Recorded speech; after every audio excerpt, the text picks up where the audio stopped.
Welcome to our episode this week. We are going to be celebrating April as Occupational Therapy Month, and I want to do a little series created by taking a deep look at the Occupational Therapy Practice Framework and how we can apply it to the unique areas of practice that we're working in and the benefits that we can gain through using the OTPF to communicate our distinct value.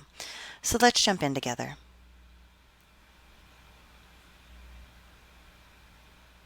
Hi, welcome to another episode of Animals and Aquatics. I'm Gina, your co-host, and happy to be here with you today. If this is your first time listening, I'm glad to have you here. If you've been listening with us from the beginning, welcome back. Today we're going to be taking a look at how to apply the Occupational Therapy Practice Framework to our areas of practice, and I really want to take a look at how we can look at ADLs, our bread and butter, when we're using hippotherapy as a treatment tool. And I think that slowing down a little bit and really taking a distinct look at one area of practice, and like I said, ADLs are something that occupational therapists are known for. So I think as a way of celebrating Occupational Therapy Month, stopping and looking at ADLs in depth and how using equine movement can really promote the development of ADLs is a great place to start. So April serves as an opportunity to shine a spotlight on everything that occupational therapy does. We have a chance to educate the public around us, our community and family members. We can look at policies and other healthcare professionals and let them know about what occupational therapy is and what we do, such as promoting health, well-being, wellness, and participation in daily life activities, especially those ADLs. The American Occupational Therapy Association officially designated April as the Occupational Therapy Month to coincide with the founding of the organization. AOTA was established on April 7th in 1917, making April a fitting month to celebrate our history. April is a time to celebrate the achievements and accomplishments of your practice. Occupational therapists, occupational therapy assistants, are educators, researchers, and students who we work with that are there to improve the lives of our clients, of our families, and to celebrate all the unique things about occupational therapy. Today, again, I said I wanted to take a really important look at ADLs specifically, right? Because a lot of times when other professionals think about occupational therapists, like other than we're the hand people, which we're not, but that ADLs, right, is what we do. And I wanted to take a little bit of a look into ADLs and the Occupational Therapy Practice Framework. Now, I'm using the OTPF 4. It defines activities of daily living, or ADLs, as essential tasks that individuals perform every day to take care of themselves and participate in their communities. So the ADLs that are outlined by OTPF 4 are bathing and showering, toileting and toilet hygiene, dressing, eating and swallowing, functional mobility, personal hygiene and grooming, and sexual activity. So just putting those out there as we get started with this so you have a reference point to think of when I'm talking about ADLs. Now, I'm going to talk about a variety of different areas that we work in, but I'm going to focus on hippotherapy today. So let's also get a starting point with that. So according to the American Hippotherapy Association, or AHA, hippotherapy is described as a physical, occupational, and speech-language therapy treatment tool that utilizes equine movement as part of an integrated intervention program to achieve functional outcomes. So again, we're really focused on the outcome of our use of equine movement and not so much maybe what we're seeing within the session or any riding or horsemanship skills. That's not our focus. We're really focused on the therapeutic effects of the horse's movement under the guidance of a skilled therapist, and that the therapist is assessing the client's needs, tailoring the interventions to address specific or discipline specific goals that have a functional outcome, as well as incorporating hippotherapy with other treatment tools within our practice. So when we think about how might that interaction with equine movement or with the horse affect those ADLs that I had talked about or went through the list, right? I went through the list of ADLs.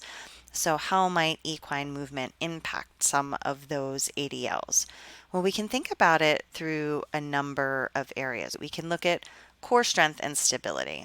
And if we think about something like dressing, we need a certain amount of core strength in order to be able to stand up and put a pair of pants on, or sit at the edge of the bed in order to reach down and put socks on. So, dressing, when we think about it from that core strength and stability side of things, there's a number of areas that we need to have enough stability in order to manage our clothes, as well as the core strength piece. And so, one of the things we think about when we think about hippotherapy is addressing the core strength piece. And we can do that through grading the equine movement, lengthening the stride, shortening the stride. We also often introduce circles or serpentines so that we're strengthening both sides of the body. And this has a direct impact on that ability to manage clothing, to obtain clothing, and to get dressed as independently as possible. Now, we could also think about something like functional mobility. So, this might sound a little bit PT-ish, like moving one from one place to another, but we can also think about it as bed mobility, transfers. So, that is an area, right, we might all feel a little bit more comfortable in. And again, we need to have that core strength and stability, but we also need to have balance and coordination, because in order to do a transfer, we need to be strong, but we also need to be able to coordinate our upper extremities, lower extremities. We need to be able to weight shift. And when we think about equine movement, there is a lot of opportunities to practice coordinating the body, to practice weight shifts. So if I'm choosing a school figure like a figure 8, doing a lot of weight shifts across midline, and often that's an area that our clients might need help with when they're doing a transfer. Another area that I certainly specialize in when I'm using equine movement is sensory processing and sensory integration. And when we think about sensory processing, sensory integration, one of the ADLs that often, there's two actually. One that comes up to me is the personal hygiene and grooming, feeding and eating, and personal hygiene. There are so many sensory aspects to it. And a lot of our clients do struggle with the sensory aspects of feeding and eating. So, being able to manage food in their mouth without pocketing, or being able to have enough sensory input in the mouth to chew something completely, to form a bolus and swallow it, or being able to bring the food to the mouth and get it into their mouth. So they need to have enough tactile discrimination to manage that food. And on the personal hygiene and grooming side of things, often this is an area that can be very problematic for children that are sensory sensitive. So things like caring for their nails on their hands and their feet, or brushing their hair and brushing their teeth, right? Applying deodorant as we get into our adolescents that we're working with. These can all be areas where hypersensitivity to sensory input can be really challenging. So we have the modulation piece, right? So we can be oversensitive, undersensitive, and we can see that with the personal hygiene and grooming. We can also see that in feeding and eating. So in the case that the client is having trouble knowing what is in the mouth, or being really hypersensitive to it. But we can also see it in the discrimination side of things. So they just can't discriminate different textures. They have trouble discriminating where things are at in their mouth. So that could be food, or that could also be something like brushing their teeth. So they have a hard time being able to brush all their teeth because they have trouble discriminating where the brush is within the mouth. And as I make that description, you're like, okay, but what in the world does that have to do with hippotherapy?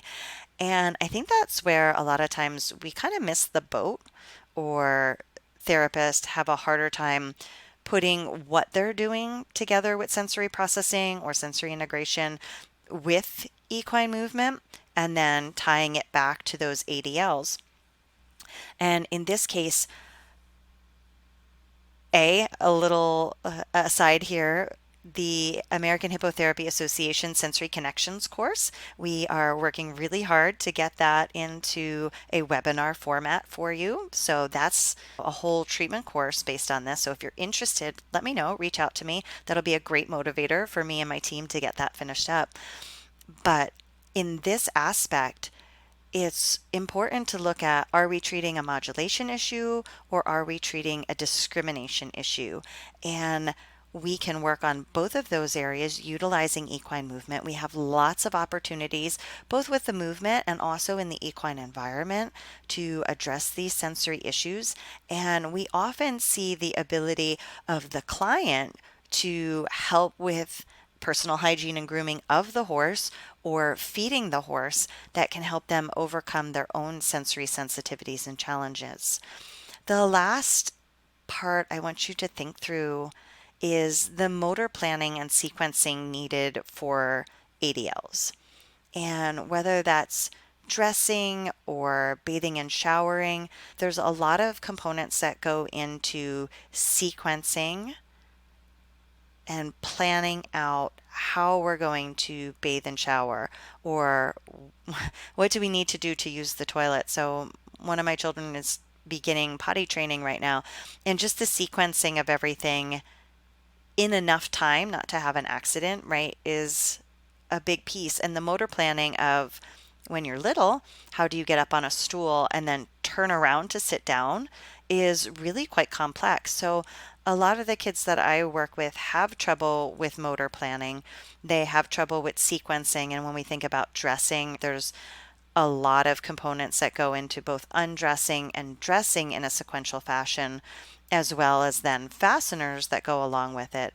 So in all of these activities, right, there's a number of areas where motor planning and sequencing is really important. And if we want to look at some of the ways that we might address that, if we're doing our transfers on and off the horse, that's a great time to work on motor planning and sequencing, because a lot of our clients that are really struggling with this will have trouble with that transition. And so thinking about, is it ideational praxis that they're having trouble with? Is it the sequencing piece? And that will depend on how we're going to break it down for them to help them be successful. And the more times they have to practice the skill and practice some novel motor planning, the really nice thing about the equine environment and that transfer on and off the horse is it is novel. And particularly if we're only seeing our clients once a week, it's a novel experience pretty much every week. And sometimes we think of that often as like a downside, that we're only able to see them once a week, and they really do need a lot more practicing of the motor planning and the sequencing piece. But in this case, we can think of it as an asset because they're not planning this particular motor plan over and over and over again.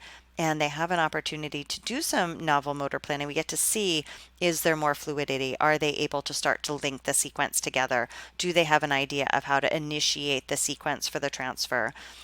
And this is a great opportunity. We can do it on static, that transfer of statically going from a static ramp, platform, stairs, mounting block onto the horse. But we can also do some of those same transitions dynamically if the horse is moving. So that's another way to look at that.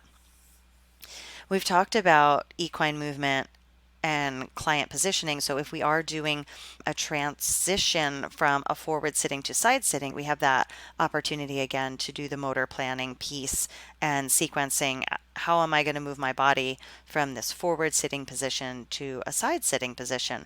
Once we're in that side sitting position, then we have a different weight shift. Right now we're often weight shifting anterior posterior, because the client is in a different position in relationship to equine movement. It's so very hard sometimes to explain this in just words. I'm used to either explaining it with my hands, and so thinking about we've now changed the client's axis in relationship to the equine movement. And then we have the engagement in grooming and care activities with the horse, which I was just talking about as far as the sensory piece, but also with the grooming and care of the horse, often there's motor planning components to that, and there's also sequencing to that. So those are all areas where it's really nice to be able to slow down a little bit, work on that motor planning and sequencing to target specific ADLs. And it's really nice to have a real focus that we are working on ADLs, know what we want to do and bring in as far as whether it's the transfers, the motor planning in grooming, or addressing sensory issues with horse care tasks, or whether we're really just focused on that equine movement piece. But those are all ways that we can adapt hippotherapy or the equine environment for the individual client's needs. Now, when we're looking at goals, we're still setting our typical client goals. So maybe that the client can dress independently with setup assistance, and we're then going to be targeting our interventions in how that will be done. So there may be a component of a home program. We might be doing some parent training. We're going to be incorporating sequencing. We're going to be incorporating the equine movement, right? There's a lot of components that might be going into why that client is not currently able to dress independently just with some setup assistance. So when we think about this, we need to have a plan in place for our assessment, writing our goals, designing our treatment plan, and then communicating all of this to other care providers, to the client and family. And when we think about how we're going to put all that together, that's a big part of delivering effective occupational therapy services in a non-traditional environment. And one of the things I really like for looking at ADLs is the PDCAT. So that's an assessment that looks at a number of areas. And one of the things I really like about it is it scaffolds the skills, and I can look when a parent fills it out. It can be done as a parent interview. It can also be done more independently by the parent. And when I look, I can see if there's missing skills, or like what's the last skill that the client has left off as achieved, and what would be the next step that they would need to achieve. And so that is usually one of the assessments that I'm going to use when I'm focused on ADL skill development. Then I'm working collaboratively with the family to develop the goals, and often I'll use the COPM, so that's the Canadian Occupational Performance Measure, and I will do that in an interview format with the parent, so that way we can go through what ADLs and goals are most important to them. Then I'm going back to my treatment planning phase, and I want to know all the tools that I'm going to use and bring in for this particular client. And I'm going to write that into the plan of care. And so it's going to say occupational therapy plan of care includes, but is not limited to. And maybe that's another area I'll address with this OTPF series, because I definitely use the OTPF to scaffold my evaluations and how I write up my evals and plan of care. So I incorporate that in there. And then I'm sharing that with the family so that they have an understanding of where are the areas that their child is developing in, what are the goals that we've set together, and then what are the tools that I'm going to use to help us get there, right? So we can go together. So if you're interested in learning more about this, I definitely encourage you to go to the American Hippotherapy Association's website. You can find additional information there about courses, about upcoming courses. Look up the Occupational Therapy Practice Framework. Again, I'm using version 4, so if you would like to, you can look that up and download a copy. There are free PDFs out there, so if you want to follow along with what we're doing this month, go ahead and download that. And if you're looking really for a clinical mentorship, certainly reach out to me. I run Trailblazers Quest, and that's a clinical mentorship that really helps clinicians in unique practice areas put what they know as an occupational therapist into practice in their unique setting. So I'm really excited that you joined us today for one of our April as Occupational Therapy Month episodes focused on the Occupational Therapy Practice Framework and applying it in a unique setting. This week we focused on the value of hippotherapy in occupational therapy practice to address ADLs. And as we get ready to wrap up, I hope that you'll leave us a review, subscribe, and share our podcast with other OTs who are interested in animals or aquatics. Have a fantastic Occupational Therapy Month.